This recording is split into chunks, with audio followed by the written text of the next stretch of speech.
This fly is a CDC emerger, and it's going to be a mayfly emerger. I don't really have a name for it. You can give it a name and let me know what you think. But what we're going to do first of all is put on a trailing shuck. Then we're going to put on a body, and it's going to be essentially like a PMD type emerger. We're going to use golden pheasant side tail, a little different instead of a ringneck pheasant.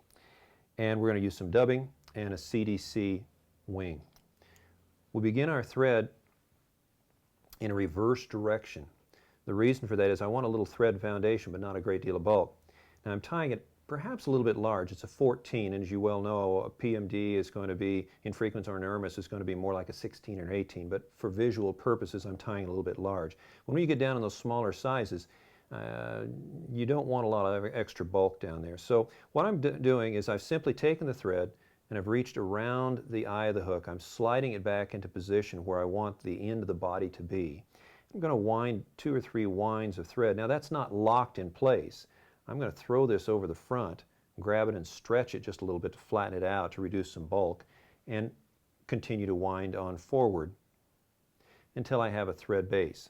I'm going to spin my bobbin holder a little bit counterclockwise, which will in turn flatten the thread and reduce some of the bulk. I'm going to wind up about halfway on the shank of the hook, take my scissor points, lay it into the thread and slice it off so that I don't have a lump or bump down there. Now I've taken some Zelon, or you may use Antron if you prefer, and I've taken the size clump that I want to be for this large of a fly, tied a little knot in it so that it makes my life a whole lot easier, and I'll slip this underneath and slide it into place so I can use multiple times and I get a bunch of different flies out of this one little piece. And so for production it just makes life a lot easier. Simply bring it up and trap it underneath, kind of a slick little technique that I learned from a 13-year-old girl by the name of Susie Fork, and just wind on back. Once I have it in place, then I can come up here and simply whack off this end. Now we can go ahead and tie this down. Now somewhere along here I'm going to put in a wire. I might as well do that now. I'm going to put a little piece of wire to reinforce the golden pheasant. So I'm going to slip that up into place. I'll hold it off to the side so that it doesn't get caught up into the trailing shuck material. And simply wind on back. Now we have our trailing shuck in place. Now I'm going to cut the trailing shuck to length. Sometimes I'll put in a 2 or 3 barbs for a tail or something like that if you wish, and then cut the shuck off a little bit shorter. Today I'll just leave it on just like it is. I am going to cut it off a wee bit shorter than this. And then to better represent the straggliness, in other words the gills and the legs and the tails and everything that's on a mayfly, I'll just kind of randomly whack it off. I'm going to turn it so I can get a couple of strays over there. And I missed one of them. Okay. Now, and we could have put in our wire at this point if we wanted to. I'm just going to go ahead and proceed on to the front. And at this point, let me give you a couple of different options. You can certainly tie in your body material here and wind in the conventional direction to produce this, the abdomen for this emerging mayfly. Or you can do it in a different direction. And I'm going to do it in a little different direction. I'm going to tie it in from the front and wind it to the back. If you tie it in from the back and wind it to the front, if you want a rib, then you would want to counter rib. But since we're winding it in or tying it in from the front and winding toward the back, we're going to wind this in the conventional direction. And you'll see why here in a little bit, I believe. I'm going to go ahead and proceed to the front. If you want to build a bit of a taper in this abdomen, now would be the time to do it with your thread. You can fan the thread, and this is a nice flat thread. You cannot do that with a unithread. Unithread has a bonded fiber. It actually locks the linear fibers together so that you cannot fan the material apart. But with like a Flymaster, Danville's Flymaster, Benecke thread, those kind of things, you can have a little bit more fan, particularly the nylon threads. So Wapsi you can fan very, very easily. So I'm going to fan it. You can see how it sort of splays apart a little bit. And then as I proceed to the front to build that little bit of taper, I'll stop that fanning and just start slightly overlaying the winds. But I'm going to have to stop and counterspin the bobbin holder a little bit to flatten it, because every time I'm taking a wind around, I'm creating a clockwise twist. Now I've got a very slight taper, and I can go ahead and break this material off. and we're ready to tie in our abdomen. I'm going to trim off 2 or 3 barbs.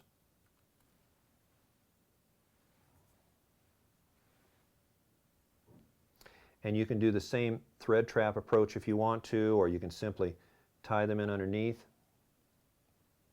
catch them, just wind them down, just secure them in place while you proceed to the back. Now you can take this material and twist it onto itself. You can twist it inside a thread to strengthen it. There's a lot of different options. This is just a couple of descriptions of methods that you can use to create this abdomen. I'll leave it to your decision. It's not real tough to figure out various ways of putting this material on. I'm sure you've seen other ways of doing it. I'm just simply wind it back and let the winds slightly separate to give more of a ribbed kind of effect to it. I kind of like that look rather than twisting it all together.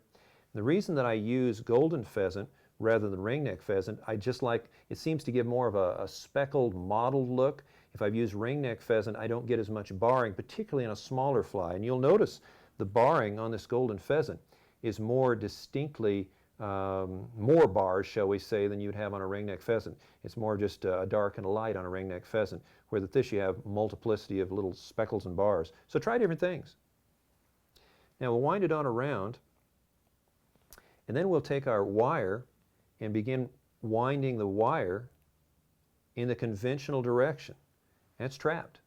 Now if I'd wound in a counter direction to that, what would have happened? Those barbs would have sprung free. By winding in the conventional direction, they're now trapped. This is a pretty fine wire. You may choose to use a little bit more durable wire, or another thing you can do is take 2 tight winds of wire right here to secure that material in place, and it locks it a little bit more securely. I'm going to unwind these wraps, and you'll see now that I can completely unwind it. Everything's held in place now by the wire. Now there's really no reason to, but I just wanted to show you that everything is now locked in place. I'm going to go ahead and get rid of this little piece of wire. It's on with about 3 winds so that it's plenty secure. And I can trim these off, and they'll just build a foundation of what's going to be coming next. Oh, I do have one minor little technicality, don't I? What in the world am I going to do with these guys back here? Well, if I break them off, they're going to pull free from underneath. So instead, what I'm going to do is I'm going to slice them off. I can cut them off too, but by cutting them off, I'll leave a stub invariably. So I'll separate the barbs out and slice them off one at a time. It's easier to slice them one at a time, and then you're not as likely to pull them free. There's 1, there's 2, and there's 3. And now they're just little tiny, tiny stubs, barely visible at all. Now we're ready to put on our wing.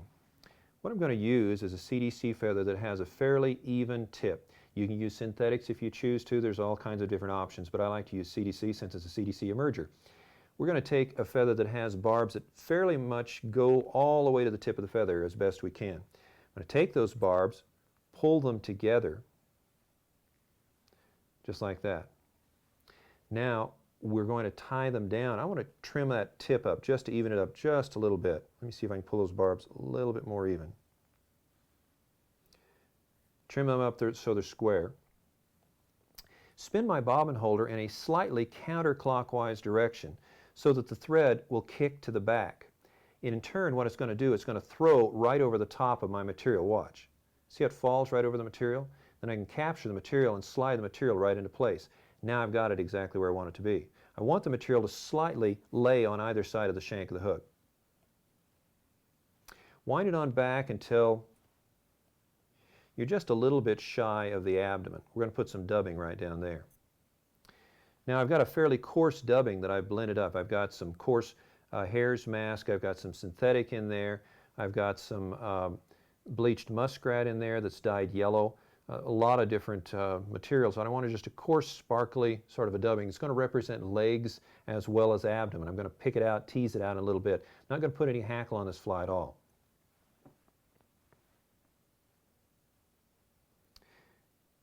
Put on my dubbing, and I'm going to put it on fairly loose. You can put it in a dubbing loop if you choose to.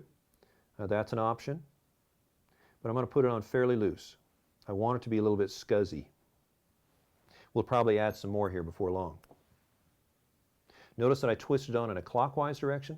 The reason I dub in a clockwise direction is because if I dub it on in a counterclockwise direction, as I wind, the thread is going to actually untwist the dubbing. We're going to go ahead and pull the wing up and wind behind, just to fill that little bit of a hole. Proceed to the front. Don't be afraid to build it up a little bit because you're going to pick out quite a bit. I'm going to add a little bit more. Not much.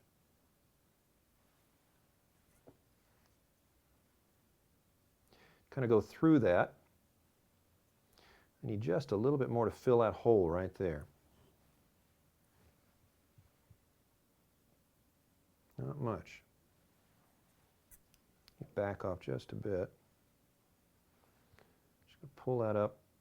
Now, we've got bare shank down here that I'm going to put thread winds on just so that I have a foundation so that this doesn't slip, this wing doesn't slip when I tie it off. I'm going to make a little bit of a bubble. We'll pull these stray barbs that are not going to be of any use to us out of the way.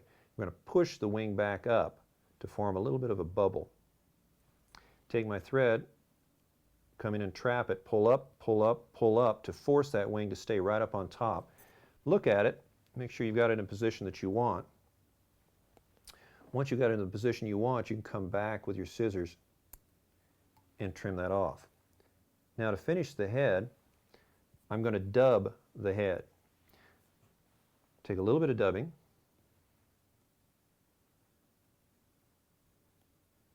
Not much. Since it's flat thread now, I can slide it. If it was twisted thread, I wouldn't be able to slide it. Slide it up, take one wind around, bring my thread back up, lay my thread right next to it, and proceed to wind the dubbing right on down. Now that since it wasn't twisted, it doesn't furl up on itself, I'm going to get a nice solid knot. When you do this, don't put a great deal of dubbing on the thread, because if you do, what will happen is it won't secure the lock when you pull up the whip finish. It's big and bulky, and it's going to slip and it's going to come untied. Sparse dubbing if you're going to do this. Slice it off. Now what we're going to do is we're going to take a dubbing teaser. I love this one with wire. It just catches my finger. You can hear it. And I can reach in. I'm going to rotate the fly so I can see it. I'm going to reach underneath and I'm going to tease out some of that dubbing to better represent legs and give it more of a coarse, rough appearance. And there's our finished mayfly CDC emerger.